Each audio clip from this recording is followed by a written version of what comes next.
भारतीय रेलवे ने यात्रियों की सुविधा के लिए 1 जून से 200 पैसेंजर ट्रेनों को चलाने की घोषणा की है, जिसके लिए टिकट बुकिंग की सुविधा सिर्फ ऑनलाइन बताई गई। लेकिन अब रेल मंत्री ने एक और ऐलान किया है, जिससे उन रेल यात्रियों को बड़ी राहत मिली है जो ट्रेन टिकटों की बुकिंग ऑनलाइन नहीं कर पा रहे हैं।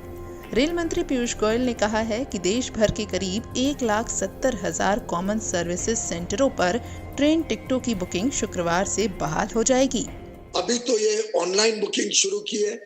अगले चरण में जो कॉमन सर्विस सेंटर्स हैं देश भर में अलग अलग जगह पे लगभग 1,70,000 कॉमन सर्विस सेंटर्स रेलवे की बुकिंग करते हैं।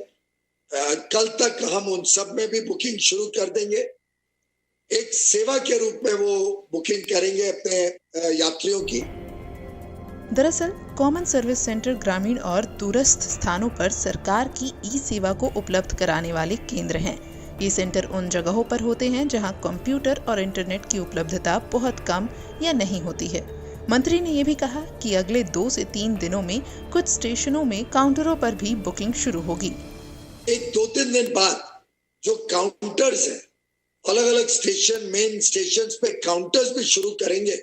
उसको हम जांच रहे हैं कि स्थिति स्टेशनों पे बिगड़े ना, कोई भीड़ ना इकट्ठी हो जाए। उसके लिए उसका प्रोटोकॉल बना के और किन किन स्टेशनों में ये काउंटर बुकिंग की सुविधा दे सकते हैं, ये अभी स्टडी हो रहा है पूरे विभाग में। तो प्रोग्रेसिवली ऐसे करके टिकट्स सबको सुविधा पूर्वक मिलने लगेगी।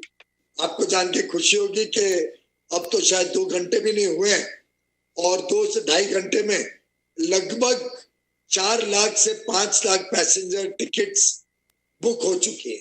4 से 5 लाख पैसेंजर्स ने अपने टिकट खरीद भी लिए। कई लोग घर जाना चाहते हैं और आपको जान के आनंद होगा, कई लोग वापस काम करने अपने अपने स्थान जाना चाहते हैं। तो अब रिवर्स बुकिंग भी शुरू हो गई है। यहाँ रेल मंत्री पीयूष गोयल ने ये भी जानकारी दी कि 200 ट्रेनों की टिकट बुकिंग के लिए जैसे ही IRCTC की वेबसाइट खुली तो महज 2.5 घंटे में ही 4 लाख से ज्यादा टिकटें बुक हो गईं।